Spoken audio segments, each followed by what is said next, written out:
la consulta popular para definir si se llevará a juicio a los expresidentes de México, no obliga a la Fiscalía General de la República o al Poder Judicial a iniciar investigaciones, pero sí busca crear comisiones de la verdad, precisó hoy Arturo Saldívar, presidente de la Suprema Corte de Justicia de la Nación, quien dijo en entrevista para Radio Fórmula: la consulta no podría obligar en modo alguno ni al Fiscal General de la República, ni al Poder Judicial de la Federación.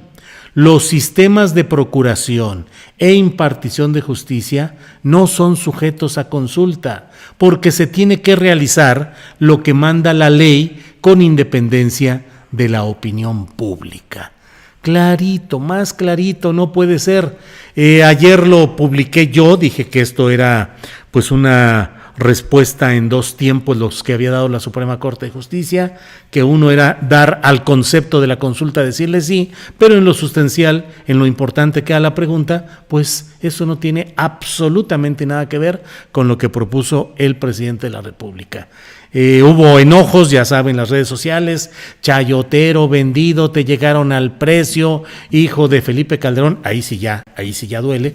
De todo me llegó, porque pues he tratado de hacer ver, contrastando simplemente los textos de la pregunta propuesta por el presidente López Obrador y el texto aprobado en un segundo tiempo, en una segunda ronda de votaciones ayer por la Suprema Corte de Justicia de la Nación, pues que no hay nada que ver. El presidente de la República planteaba específicamente que autoridades competentes investigaran y, de ser el caso, sancionaran a 5 personas concretas por presuntos delitos. Y lo que dice acá ahora la pregunta es que se tomen las acciones pertinentes, las acciones pertinentes para esclarecer decisiones políticas que hayan tomado actores políticos en cualquier momento. Eso y nada es más o menos lo mismo. Disculpen que lo diga con esta claridad, pero la consulta con esa pregunta concreta modificada es atole con el dedo judicial. O sea, eso no tiene ningún sentido. Todo mundo podremos ir a votar que sí, porque claro, ¿está usted de acuerdo en que se apliquen las leyes en los casos en los que sea necesario? Pues sería muy difícil que dijéramos que no. Que se investigue a actores políticos y se esclarezca si hubo acciones que sean revisadas conforme a la ley y al Estado de Derecho, pues claro que sí. Acciones pertinentes. El derecho penal requiere de una precisión absoluta. Por eso la Constitución General de la República establece que en los juicios penales no se vale la analogía, no se vale decir, esto se parece a este otro hecho. Y tampoco la mayoría de razón. Tienen que aplicarse los tipos exactos en las circunstancias exactas. Los alumnos de Derecho se aprenden de memoria la tipología de cada delito, porque cada una de las palabras o de las pequeñas frases tienen que ser exactas en la aplicación de un sentido del derecho penal. Pero decir que se asuman las acciones pertinentes, ¿quién define lo pertinente?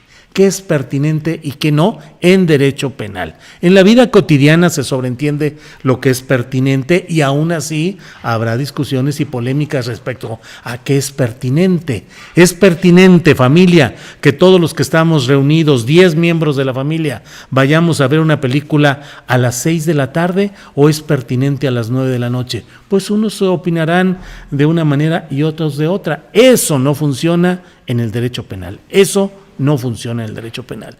Entonces, toda esta historia que se está dando en estas horas, diciendo, que se abatió la independencia del Poder Judicial de la Federación. ¿Cuál independencia?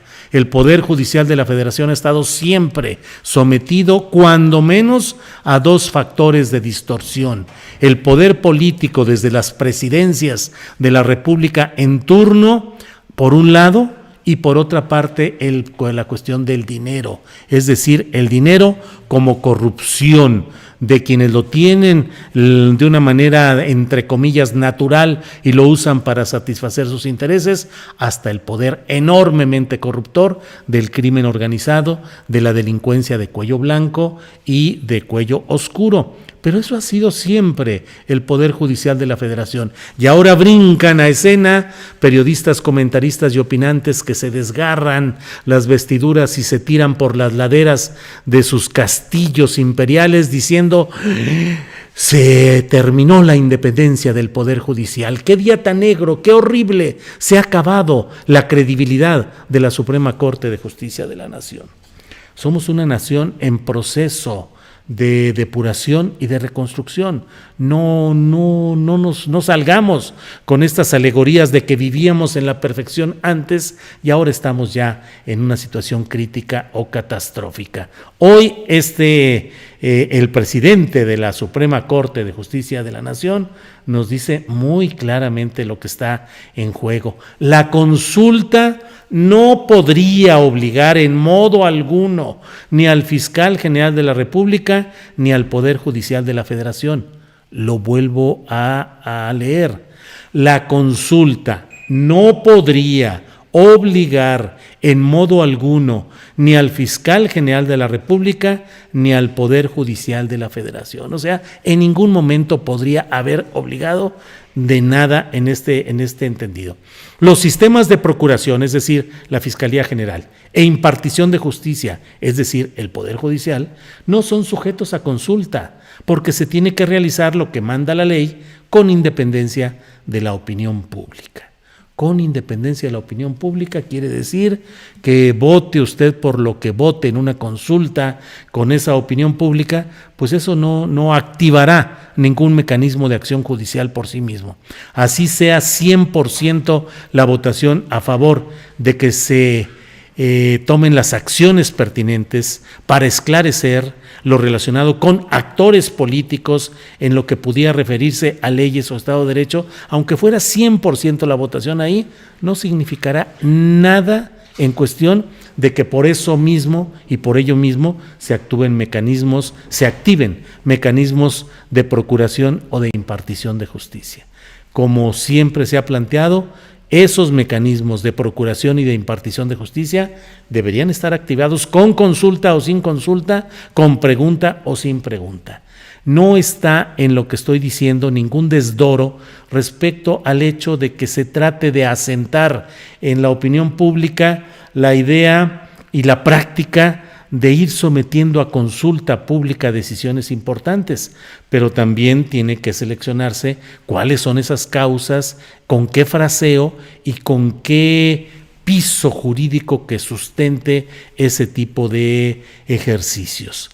Tiene un valor en ese sentido, un valor pedagógico, pero que ese ejercicio no se vuelva una desilusión cuando se vea que por más votos que se den en esa consulta, no tienen por qué activarse nada distinto de lo que ayer, hoy o mañana puede activar por sí misma la Fiscalía General de la República, el Poder Judicial de la Federación y la Presidencia de la República. Pueden iniciar procesos, solicitar que se inicien procesos y que haya acción judicial respecto a hechos a los cuales se demuestre y se pruebe que hay material para activar esos mecanismos de procuración y de impartición de justicia.